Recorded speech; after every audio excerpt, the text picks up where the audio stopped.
Dr. Victor Frankenstein é um jovem estudante de medicina na Genebra do século XIX. Ele queria tratar todas as doenças e sonhava em vencer a mortalidade humana. Victor transforma algumas partes de corpos do necrotério em uma criatura humanoide e lhe dá vida, utilizando a eletricidade de um trovão. Essa criatura, meio monstro, meio humano, ganha consciência e passa a ser alvo do medo e da raiva da população. Com ódio pelo isolamento, o monstro de Frankenstein começa a perseguir as pessoas e até seu próprio criador, matando e transformando em vingança sua existência sem propósito. Esse é o enredo do livro Frankenstein, ou Prometeu Moderno, de 1818, obra altamente influente do romantismo inglês. A partir dela se criou a ideia de Síndrome de Frankenstein, para se referir ao medo de uma invenção se voltar contra o próprio criador e subjugar a humanidade. Hoje, as inteligências artificiais ameaçam transformar a economia, a ciência, o mercado de trabalho e até mesmo a produção de arte, cultura e cinema. Mais uma vez, o medo da máquina volta a assombrar os pesadelos da humanidade e nos confrontar com dilemas antigos entre criação e criador. Bom, meu nome é Thales, sou estudante de filosofia e sejam todas muito bem-vindas, sejam todos muito bem-vindos ao canal Nitidamente, um canal para pensar o absurdo. Agora, preste atenção na seguinte definição. Inteligência artificial se refere à criação de algoritmos e sistemas capazes de realizar tarefas que, tipicamente, demandam inteligência humana. Essas tarefas incluem aprendizado, raciocínio, resolução de problemas, reconhecimento de padrões, compreensão de linguagem natural e interação com o ambiente. Notou algo de estranho nessas frases que eu acabei de ler? Pois é, eu também não notaria. Mas o que você acabou de ouvir não foi escrito por um ser humano, mas sim por uma IA, talvez a mais famosa inteligência artificial do nosso tempo, o ChatGPT. E se antes essa e outras funções só podiam ser idealizadas na ficção científica, hoje a inteligência artificial não é só uma realidade, como também já impacta diretamente vários campos como a ciência, a política, o mercado e até mesmo a arte. Inteligências generativas, como as de geração de imagem, como DALL-E e afins, já produzem imagens que até bem pouco tempo só pessoas conseguiam fazer. Livros inteiros podem ser escritos com IA. Anúncios, cartazes, discursos, aulas e até aplicativos de celular. E isso, meus amigos, é apenas o começo.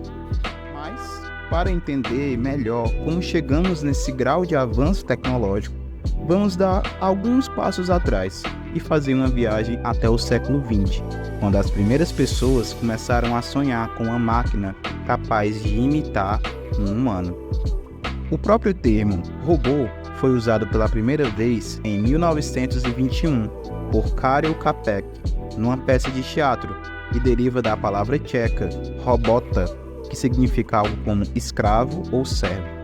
Mas esses seres eram mais parecidos com os replicantes de Blade Runner do que essas máquinas feitas de metal, mais como clones do que como os robôs que nós conhecemos atualmente.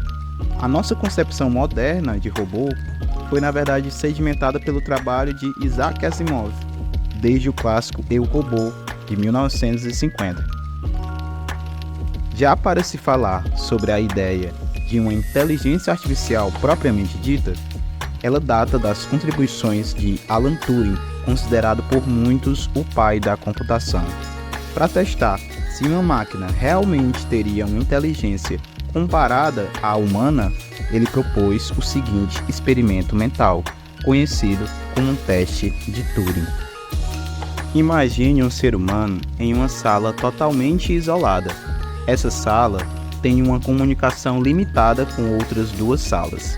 Na segunda sala haveria outro ser humano e na terceira sala uma máquina inteligente. o ser humano se comunicaria com as outras duas salas através de perguntas que deveriam ser respondidas apenas com sim ou não. A ideia é que, quando houver uma inteligência artificial avançada o suficiente, o ser humano não conseguiria distinguir em qual sala havia outro ser humano e em qual sala havia uma máquina. E muito embora o teste de Turing tenha se mantido popular por muito tempo, nunca lhe faltaram críticos à forma como se examinava a habilidade de uma máquina inteligente. Assim, um dos mais reconhecidos argumentos contra a inteligência artificial de Turing é o de John Searle, um intelectual americano da filosofia da mente. Para ilustrar sua refutação, ele elabora um outro experimento mental, o do quarto chinês. Imagine que você está sozinho e preso em um quarto. Este quarto conta com uma entrada onde são entregues cartões com instruções específicas escritas. Vamos chamar essa entrada de input. No centro da sala há uma mesa com cartões de resposta. Do outro lado da sala há uma outra abertura, o output, no qual você deve entregar os cartões corretos para cada instrução recebida. Só que tem um pequeno detalhe: tanto os cartões de instrução quanto os cartões de resposta estão todos em chinês e você não conhece absolutamente nada de chinês. E a única informação que você receberia era se tinha acertado ou não o que a instrução tinha lhe pedido. Então Searle defendia que, mesmo não entendendo nada de chinês, se esperassem tempo o suficiente, inevitavelmente você aprenderia quais cartões você deveria entregar, seja pelos formatos dos ideogramas, através da memória, da repetição ou do retorno negativo. De alguma maneira você seria capaz de realizar as instruções corretamente, mesmo que não soubesse de verdade o significado nem das perguntas e nem das respostas. Essa é uma situação interessante, porque do ponto de vista de quem está recebendo as respostas, pode parecer que você aprendeu a se comunicar na língua, embora você entenda 0% do que lhe foi perguntado e muito menos do que você respondeu. Uma IA agiria da mesma maneira. Se você a treinasse por tempo suficiente, ela simplesmente aprenderia a imitar um humano se comunicando, muito embora não estivesse realmente utilizando a linguagem em questão. Por isso, John Searle divide as inteligências artificiais em dois grandes grupos. A IA fraca, que só seria capaz de replicar a ação de um humano em tarefas muito específicas, e 2, a IA forte, que seria uma máquina realmente dotada de consciência e criatividade, se equiparando à inteligência humana. Alguns intelectuais da filosofia da mente, portanto, defendem que a IA forte jamais será alcançada por uma máquina, pois a inteligência humana é única e impossível de ser replicada. Por outro lado, muitos outros acreditam que é só questão de tempo, até que as máquinas alcancem a singularidade da consciência e ultrapassarem mesmo o potencial humano. Mas você, o que você acha dessa questão? As máquinas jamais serão conscientes como nós? Ou é só questão de tempo mesmo até elas nos alcançarem? Você tem medo que esse futuro aconteça? Tem medo de que ele já esteja acontecendo? Me diz aí nos comentários, que eu fico muito curioso para saber as respostas de vocês. Bom, eu vou ficando por aqui, espero que vocês tenham gostado do conteúdo e já sabe, né? Curte, comenta o que achou, pode mandar feedback também sobre o áudio, o vídeo e outros temas que você gostaria de ver por aqui. Compartilhe também com aquela sua amiga ou com aquele seu amigo que curte essas discussões. E é isso, obrigado por ter ficado até aqui e até a próxima reflexão.